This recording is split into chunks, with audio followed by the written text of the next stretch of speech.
Good afternoon, Louise and fellow classmates. Today I am going to share my emerging philosophy on education and society. Firstly, I would like to introduce to you my son Evan, who is 9, and my daughter Paige.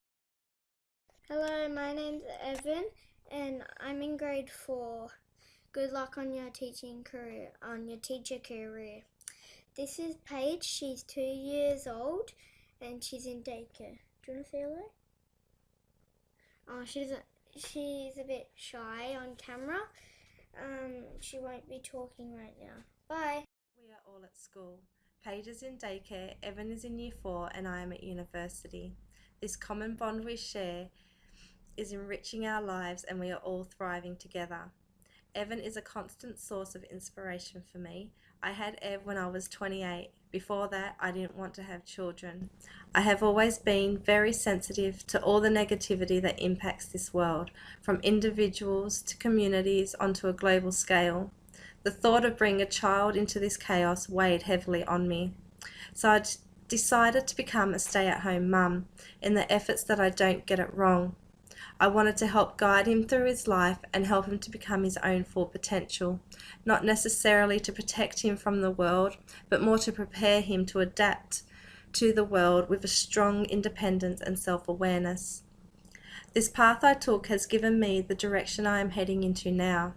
This is what I want for all the students I will be teaching. Within my emerging teaching philosophy, my main aims are: I want all my students to want to be at school. I want all my students to be excited to go to school. I want all my students to feel safe and included. And I want to instill confidence in all my students to progress their learning attitudes and prepare them for future endeavours. Australia is formed on a multicultural heritage, and this is very apparent in every single classroom.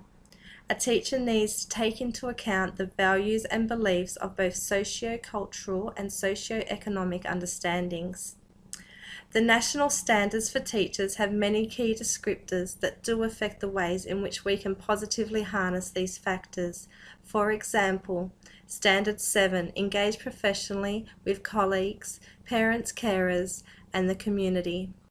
Standards 1.3 and 1.4 highlight that knowledge and understanding the background of the issues that will arise in an individual student, and to teach to the strengths of diverse linguistics, religious, cultural and socio-economical learning needs. The Australian curriculum has taken into account that the diversity in our students is a critical factor that needs addressing within subject matter.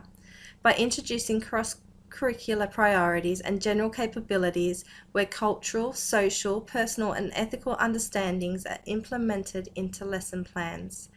Contemporary education has come a long way from the colonial and the industrial eras, where education started out as a means to curb bad behaviour. Students spent their first half hour of school each day making sure they were clean and presentable. They were told how to write, what to write, and how to behave.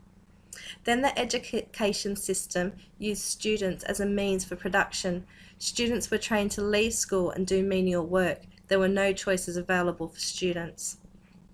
Throughout these times, schooling was not available to all children, and those that could attend, there was definitely not enough money for the necessary resources.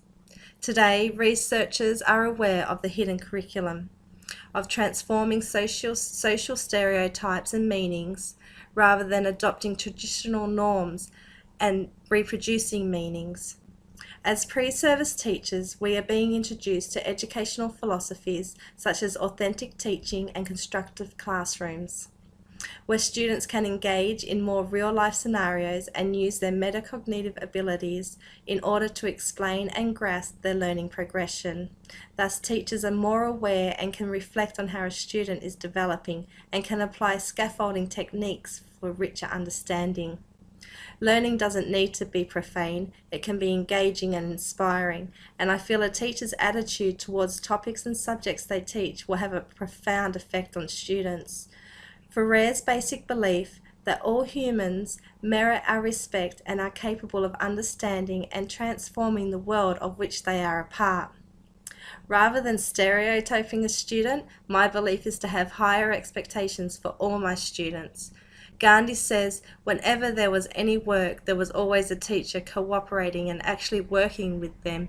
Hence, whatever the youngsters learnt, they learnt cheerfully.